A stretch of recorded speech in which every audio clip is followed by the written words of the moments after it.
Hello everyone, welcome back to Analog Snippets. Let's consider an amplifier stage around which we want to connect some type of Miller compensation. This body plot shows the pole locations before compensation. After Miller compensation, pole splitting happens and one pole moves in and other pole moves out. And here are the equations of pole location before and after the Miller compensation. Here A2 is the gain of the stage across which we are connecting the Miller capacitor. The pole equation of the second pole after the compensation contains the term CEQ, where CEQ is a function of these capacitors. Now, of course, you can write the network equation and solve for this CEQ. But in this video, we will derive it with a more intuitive approach. Another thing to note here is that pole splitting is not symmetrical, which means the factor by which these poles move is not same.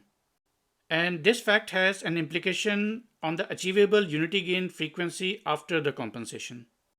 Usually, the factor by which P1 moves in is larger than the factor by which P2 moves out. And that means that the achievable unity gain frequency after compensation is usually smaller than before compensation. And this makes intuitive sense because, after all, we are adding a capacitor in the circuit in the Miller compensation.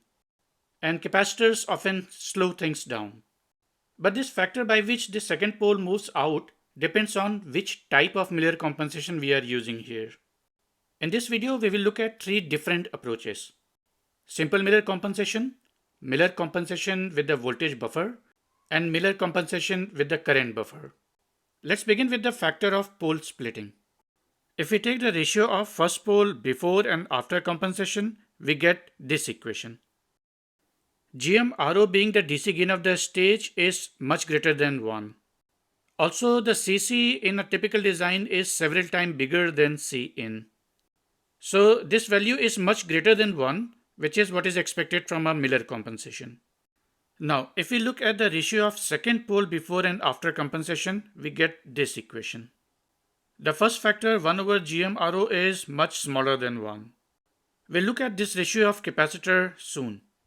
But overall, this factor is much smaller than 1. And that is what we expect to be the case if the second pole has to move out. Now, let's multiply these two factors to see the combined effect of the pole splitting. So we see that this ratio is the ratio of various capacitances. In a typical design, the first factor is always greater than 1. In order to assess the second factor, let's now look at the derivation of CEQ intuitively. Let's consider this idealized circuit. Various capacitors are connected in the same manner as in a Miller compensation. We are trying to derive the equivalent capacitor seen by this amplifier. We are going to assume that Vx is initialized to the correct voltage and there is no leakage in capacitors or in amplifier. Let's give a unit step at Vin. In response, the negative feedback will drive the virtual node Vx to 1 as well. For this to happen, the Vout needs to adjust itself in such a way that this capacitor divider will drive Vx to unity. By applying the capacitor divider formula, we'll get this value. So effectively, the amplifier needs to charge C out and the series combination of Cc and Cin to this value. And from this, we can derive the equivalent capacitor. And this is the effective capacitance seen by the amplifier. In a typical design, Cc is greater than Cin and Cout is greater than Cc. So if we want to make some simplification, the second and third term containing Cin would be smaller than the first term. So if we ignore the second and third term, we are left with Cout. And this is the usual approximation we make for the simple Miller compensation. To get an even better feel, let's assume some ratios. Let's assume 1:3:10 ratio. So we can see that indeed the first term is the biggest term and the last term is much smaller. But in this case, still there is 43% error if we take the equivalent capacitor to be just the output capacitor.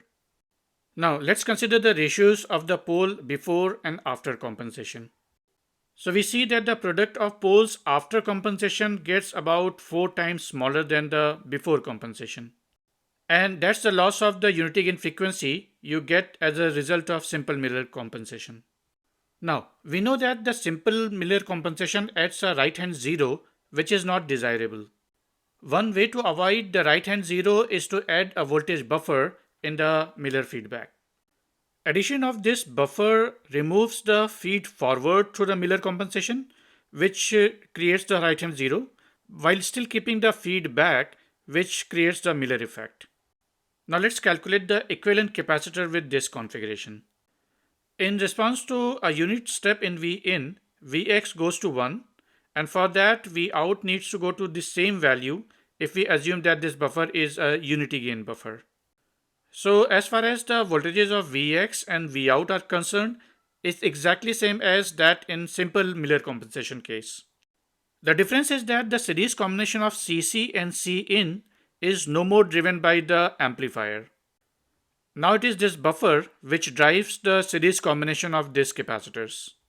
As a result, the equivalent capacitor now does not contain this branch. You can expect the equivalent capacitor to be smaller now, which is a desirable effect, but this reduction is not a lot. Assuming 1:3:10 ratio again, we get a reduction, but this reduction is less than 10%.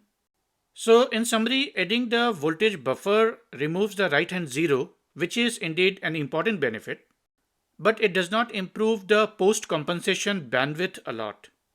Additionally, this buffer has some finite output resistance, and this output resistance in combination with this series combination of Cc and Cin adds a third pole to the system. This third pole is a high frequency pole because of the low impedance of the buffer, but you need to pay attention while designing this buffer such that this pole is much higher than the unity gain frequency of the post compensation amplifier. Of course, this buffer consumes power and area, which needs to be considered when designing this amplifier. Okay, let's now look at the Miller compensation with current buffers. In this case, the Miller capacitor is connected between Vout and an AC ground. The current buffer copies any current flowing through the Miller cap and dumps this current into the input capacitor. As a result, same amount of charge is dumped into both Cc and Cin. Now, let's again apply a step at Vin. Vx being the virtual node will be driven to 1 as well. How about Vout? To derive Vout, we can use the fact that charge flowing through Cc and Cin are the same. So in this case, Vout changes by Cin over Cc. Notice that this amount is different from the previous two cases. In previous cases, this amount was 1 plus Cin over Cc. The equivalent capacitor would be parallel combination of Cout and Cc multiplied by this factor. Let's plug the ratios. Note the drastic reduction in this value. The reason for this is that Vout now needs to move by a very small amount in order to drive Vx to 1. Let's again consider the ratio of the poles. We can see that this ratio is now much closer to 1. And that means that the achievable bandwidth after compensation is much closer to the before compensation value. In fact, this is the best we can do in terms of bandwidth after Miller compensation. And this is the reason that nowadays this is probably the most popular compensation techniques for the high-speed amplifiers. You probably know this compensation by different names. Ahuja compensation, cascode compensation, split length compensation. They are all either current buffer or current buffer like Miller compensation techniques. Alright folks, this is all for this video. I'll see you in next video. So post your comments below and thanks for watching.